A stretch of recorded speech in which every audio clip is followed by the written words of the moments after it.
Win in the courtroom for Alabama's governor and the state speaker of the House. They are taking on the Alabama High School Athletic Association.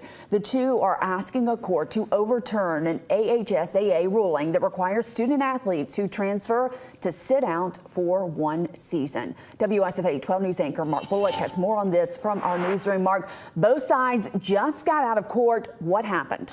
Well, Sally, a judge issued a temporary restraining order in this case. That puts on hold the AHSAA's ruling that you talked about until the matter can be settled in court.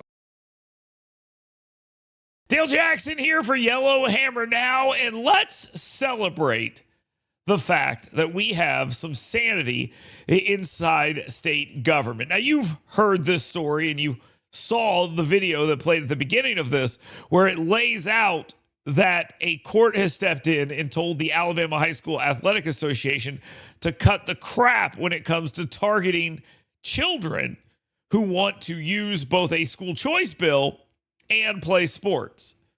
They lost that battle yet again. It's an out-of-control organization, which I think we should look at completely destroying and rebuilding whoever's supposed to overlook what they overlooked, which is making sure that teams aren't cheating, basically. Rebuild that organization from the ground up. Lawmakers are tackling eligibility.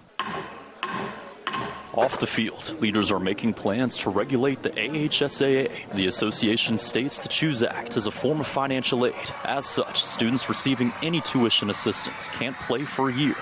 You know, honestly, this has turned into a giant waste of time.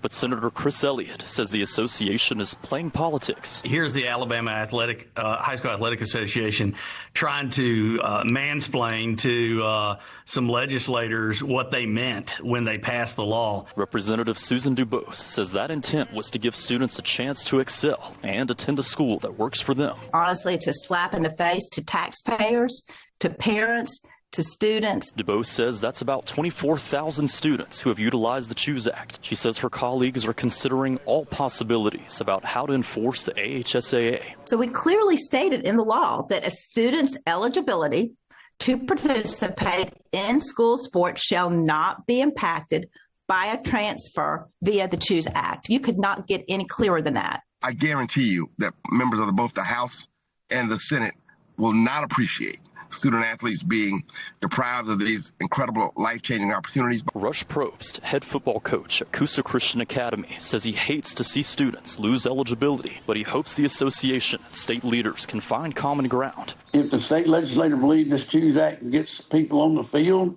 then we got to figure out a way to make it work. But at the same time, if it can't be a tool used just to create eligibility for a certain group of people. On X, Lieutenant Governor Will Ainsworth says he will offer legislation to strip the AHSAA of its power and give it to an entity that will follow the law. Again, big ups to the people who have spoke out against this, including the governor and the lieutenant governor of the state, multiple lawmakers, and anyone else with any sense. And shame on all the school board members and others, including those that work at the Alabama High School Athletic Association, who tried to insert their own failed personal politics and pettiness into this issue. You lost at the ballot box. You don't get to use bureaucrats to enforce your will. And if you're one of those bureaucrats who's trying to enforce that will, you should be fired.